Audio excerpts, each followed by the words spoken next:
and I see it time and time again on this community, the more people that have listened to me and tapped into that true movie of me speaking out, of how they've found someone new. And there's so many that are scared of moving on and getting in a relationship because they've been so damaged from the one from before. They just... It's never happening. Understand that. Because so many times, because they, in my understanding now, have never took time to love themselves, to validate themselves. And that's why I think it's so important to connect with all of them, even if it's bad, to understand it, to find acceptance, their strengths and weaknesses.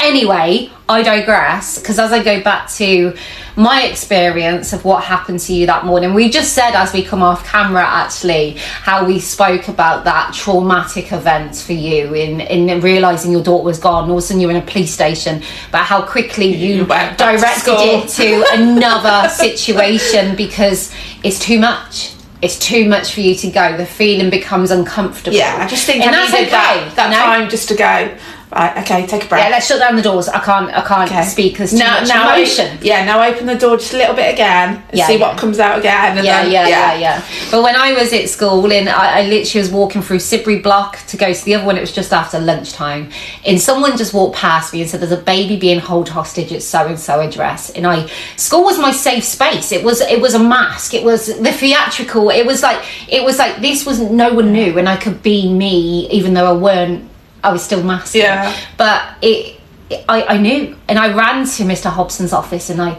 knocked, and I went in, and I went, I need to use your phone. And never ever as this teacher, this head of year, ever had someone say to him, I need to ring home because I think my niece is being held hostage. And he looked at my eyes, and we always at home, we always had this language of the eyes. That's how we learned to adapt to what was going on around us. And he got it, he knew, and he just went, yeah, it's fine. He didn't know what to say. And the people don't know what to say when you're coming at them with that, because it's not normal. It's not everyone's normal, but it was our normal. Yeah. And I ran home, and the next door neighbour, lovely little Maltese lady, and she he allowed her into Mum's life, didn't he? And that was odd. Yeah. But she wasn't a risk, she kept herself to herself. She wasn't going to lead Mum astray. So, and when he was at work, we used to come home and she'd be there having a cup of tea with Mum. So that was weird. That was odd that he allowed that in. Anyhow, she answered the phone, and I just instantly knew. And I said to the heady, I was like, I need to go home. And they just let me go. And I was walking home, and I wanted to get to you. I wanted to get to Mum. I didn't know what had gone on, but I knew it was bad. I knew it was bad because we knew it was going to be bad. We knew it was going to, at some point, he was going to harm, he was going to do this. And it was, I just wanted you. I wanted to make sure you were okay. And that pack, I needed to be with you. And that was insane. That was my experience in a different time, in a different moment in our life where... Yeah. So I can remember when they finally come into the room and said that they got the baby. Mm-hmm. The baby's okay, they've got the baby. They'd come and asked me before where the baby's bottles were. That was back in the day when you pre-made them overnight and then they're kept in the fridge. So a police officer went in, and apparently they had to send up... Thank you. They had to send up a baby's bottle on a washing line. And that's TV, isn't it? That's films. That's not... That doesn't happen in normal everyday life. The picture in the newspaper, didn't it? That again, not only have we got the shame of the neighbours looking in, became the city. I'm now front page news. Yeah. But I continue to be front page news. Yeah. And because I wouldn't speak to the press, but the other family would. Yeah. Only their side was only ever published. Yeah. And there was lots of lies. Yeah. And that affected me. Yeah. Because not only had I the shame of what had happened, you couldn't go and buy things to fix this. No. It wasn't even true. Don't get me wrong, parts of it was true, but it was all one-sided. Mm-hmm. But we were, believe it or not, almost a normal family on a normal estate. Mm-hmm. Whereas his estate was bigger. His estate sold more newspapers. It was a powerful estate. Yeah. It was low poverty. Yeah. Not much low poverty than ours, but it was... Yeah. crime rate was higher on his estate.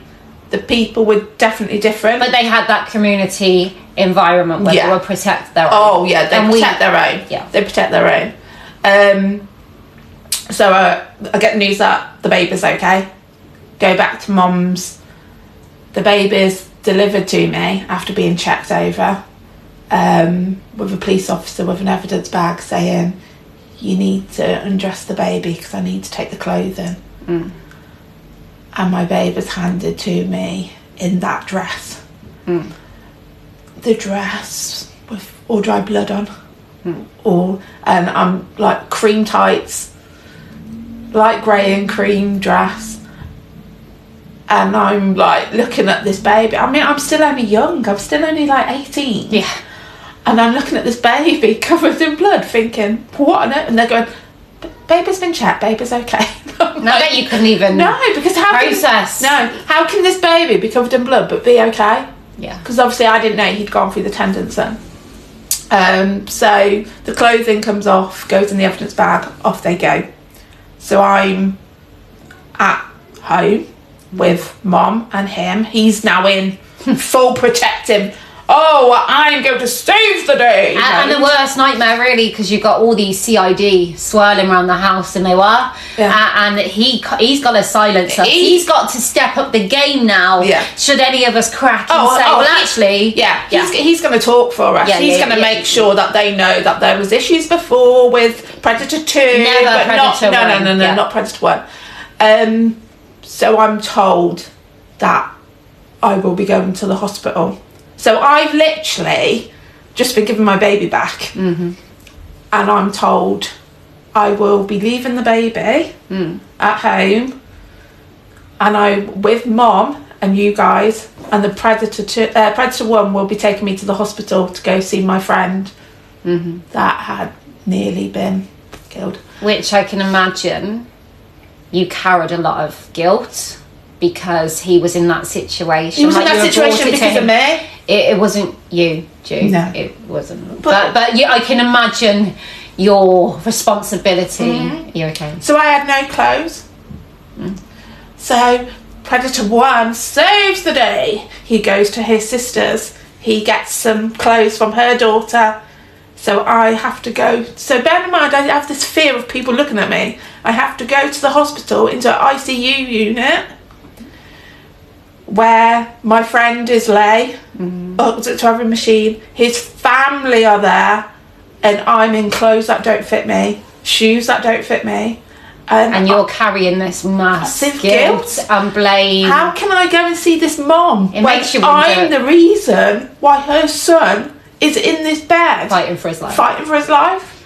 It makes me wonder now, actually, whether that was some statistic sort of in our Predator number 1 to make you go through that, you know? Any parent would just be like, we'll deal with that at a later date. You just be with your baby. Why he needed to do this performance like that, you know? He literally, I wouldn't say he dragged me up the corridor, don't get me wrong, but I was escorted up the corridor.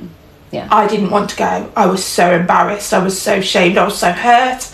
I couldn't deal with it. I wanted to shut down. Yeah. And I wasn't allowed to. No, you had to keep going, and he was making you keep going in the moment where you just needed a hug. Yeah. You just needed a parent not to be humiliated like that. Yeah. Sorry. That's all right. Shut the door a bit now. No, I'm fine. I get in to the room, and he's there, and his parents are there. And I remember just saying, I'm so sorry. And then I come out. I didn't stay there long. All the machines going. There's literally like 2 nurses to 1 patient. It's severe. Yeah. And I come out, and Predator 1 had been speaking to the police, because obviously it's still police up there. Yeah. And to be told that Predator 2 is in the same hospital. His family are with him in the same hospital. I can't imagine the fear. Every emotion that you have come in tune to just living in how they were just there. Yeah. And you've got to process all of this. And I can't imagine what that was like for you. And that helps me understand, like, like I said, we were just all in our own